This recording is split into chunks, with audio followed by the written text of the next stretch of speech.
Republican U.S. Senator Ron Johnson announced yesterday he will seek re-election this year. The senator's decision to pursue another 6-year term in Congress sets up what's likely to be a high-spending race that will be the focus of national attention. The director of the Marquette Law School poll, Charles Franklin, joining us. Welcome back, Charles. Happy New Year. Hi, Charles. Good to see you. Hey, Happy New Year to y'all. So this race is really going to put Wisconsin in the spotlight for the midterms.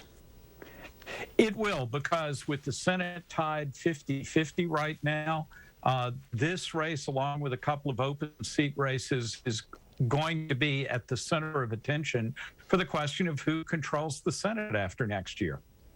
Well, Johnson said he was elected in 2010, and he said in 2016 that he would not be seeking a third term in office. Do you think it will matter to voters that he is now walking that back? I think in the short term, we're seeing the senator in his new campaign ads out today, including an explanation for why he's changing his mind on this and running again. I'm sure Democrats will point it out that he said he wouldn't run again. But, you know, there are a lot of things going on in the country that we're divided over, and I think running for re-election for a third term probably will not be the most important issue come next November. A couple of Republicans said that they're going to run for Johnson's seat, Kevin Nicholson among them, now hinting that he may run for governor. How big of a shakeup is this for the Republicans? I think it is, you know, it was not really unexpected. Johnson took an awfully long time to make up his mind, and that froze a lot of Republicans in their decisions. With Johnson running and probably not being challenged by a major contender, at least, Nicholson has talked a lot about moving to the governor's race, and I don't think he's made an announcement, but he's certainly headed at it. A couple of other people have been mentioned as potentially getting in that race. So I think we're seeing a shift to the governor's race for a Republican primary. We already have a crowded Democratic Senate primary. So I think Johnson's decision has now clarified the fields for both the Republican governor and the Democratic Senate primaries.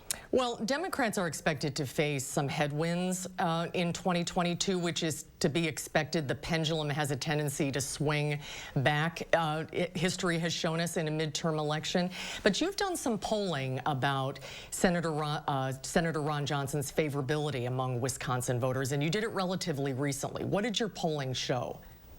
Yes, we were in the field at the very end of October, finishing the poll on October 31st. So it's a little old, but not terribly old.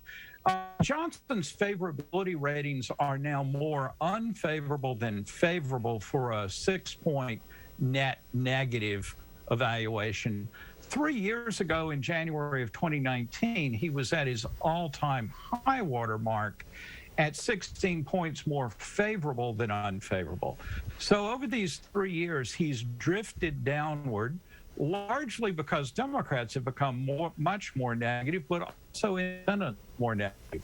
On the other hand, his base of support in the Republican Party seems very strong and really has not changed much at all over that period. Would that concern a candidate to have those numbers? It would always concern a candidate to be underwater, as we say at this point. But it's really important to remember that in late 2015, Johnson was even more underwater than he is now. And of course, he came back to beat Russ Feingold in November of 2016.